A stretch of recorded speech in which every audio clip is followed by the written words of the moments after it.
não se preocupa com o que está acontecendo na sua vida, não. Você não precisa explicar muita coisa.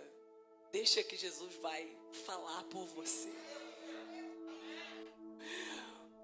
E nesse texto você percebe que ele vai dizer que Jesus estava na popa. Existem algumas coisas aqui nesse texto que você não pode deixar passar desapercebido de jeito nenhum. Jesus estava na popa do barco.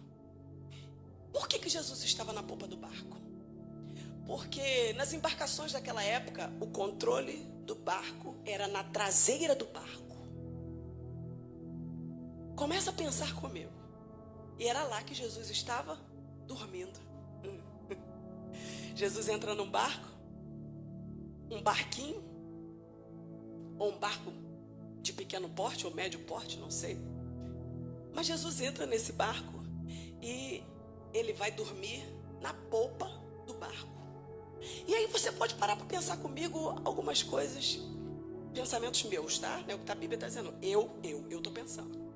Eu fiquei me perguntando, com tanto lugar para Jesus dormir, por que ele vai dormir na popa? No lugar de barulho. Porque concentração do motor. Barulho, ruído. Jesus estava cansado, mas ele vai dormir na traseira do barco. E aqui começam algumas mensagens para você e para mim e para os discípulos. Jesus estava dizendo para eles, olha, o que vocês precisam entender é o seguinte, mesmo eu dormindo, eu estou no controle. Mesmo que vocês não vejam a condução do barco pelas minhas mãos, existe uma verdade nisso. Que verdade é essa? Descansem, porque eu estou aqui. A presença de Jesus é mais importante do que qualquer circunstância na sua vida. Mesmo que você não entenda, mesmo que você não veja, dormindo ou acordado, não importa, Ele está com você. Então, eu continuei percorrendo. E uma das coisas que me fez pensar nesse texto é uma das mais. Qual era o problema? O problema é o padrão. Porque o padrão que os discípulos tinham na sua cabeça é como que ele entra num barco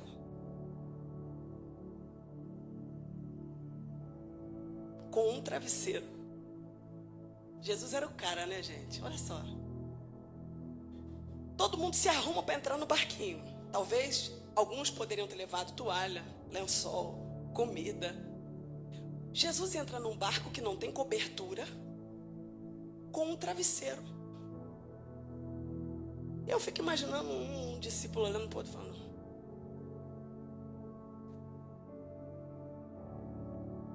tá de brincadeira?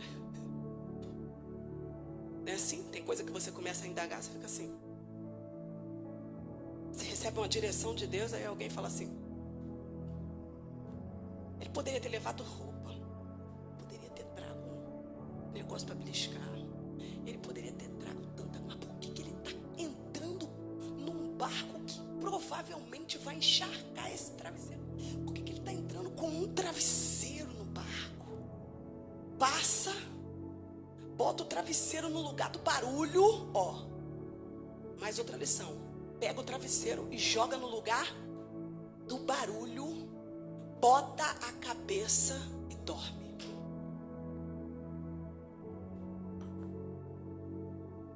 Preste atenção no que Deus está falando com você aqui nessa noite. Jesus estava dormindo. Aí quando os discípulos olham Jesus dormindo lá na popa do barco, lá naquele local, com a cabeça no travesseiro, o barco. Jesus.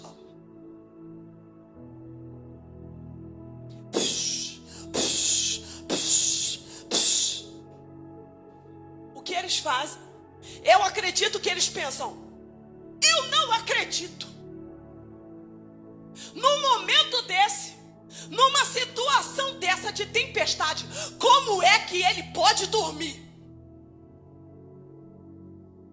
Na hora do nosso desespero, na hora que o bicho tá pegando, aí o que eles fazem? Eu imagino que um olha para o outro e diz assim, não dá, não é possível. Eles tinham diga comigo, eles tinham um padrão mental. Isso é forte. Eles tinham um padrão mental. Ele vai dormir na hora da batalha, no momento em que nós mais precisamos dele, no momento da adversidade, no momento da situação. Parece que ele nem está aqui. Aí eu paro e fico olhando para a cara deles. O que eles fazem? Eles quebram um protocolo. Jesus estava descansando, ele estava cansado de um dia inteiro. E eles não acordam Jesus porque o texto é uma interrogação. Eu não acredito que eles acordaram Jesus assim, ó. Mestre, mestre, mestre, mestre. Não. O texto diz que quando eles chegam perto de Jesus, eles dizem, mestre! Olha a palavra que eles usam. Não te importa que morramos? Essa não é uma frase de alguém que chega com doçura. Não. Eles chegam, acordam Jesus nessa situação. E aí, eu posso imaginar Jesus olhando para ele, olhando bem para a cara deles.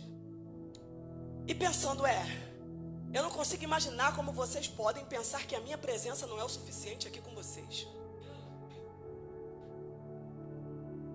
Por que vocês tiveram que me acordar? A convicção, ela precisa ser muito maior do que as evidências. Por isso que tem um monte de gente frustrada na igreja. Porque não são as evidências, é a convicção. Eu imagino Jesus levantando e falando assim, vem cá, o que está acontecendo? Vocês não estão conseguindo fazer algumas leituras nessa noite? Perceba que eu estou deitado aonde? Na polpa. Lugar aonde é o lugar de comando. Agora o que vocês precisam entender é que eu estou aqui, independente do que vocês estão enfrentando. E perceba se não é assim com a minha vida e com a sua. Quando as tempestades estão, quando o vento está agitado, parece que nós nos sentimos sozinhos, porque Jesus está a todo tempo, mas o troço está chacoalhando tanto que a gente fala assim, não tem evidência. Deus não fala, Ele não me responde, Ele não me dá uma direção. Deixa eu te falar uma coisa, você precisa ter convicção. Eu vim aqui impartir no seu coração convicção. Ele está com você nesse barco. Você não está sozinho nesse barco.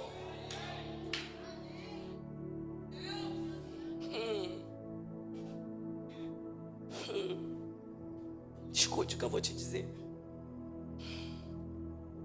Talvez você tenha orado. Talvez você tenha pedido a Deus uma resposta. E você está esperando que Deus te diga, eu estou aqui te ouvindo. Pode falar que eu estou aqui te ouvindo.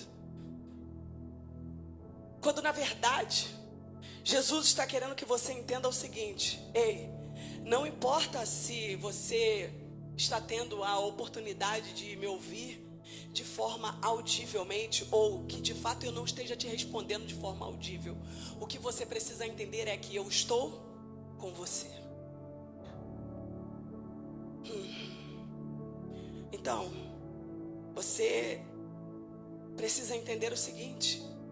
Talvez é possível que você não defina o lugar e a forma que Deus vai agir em algumas áreas da sua vida, mas Ele sempre vai ficar onde Ele tem o controle.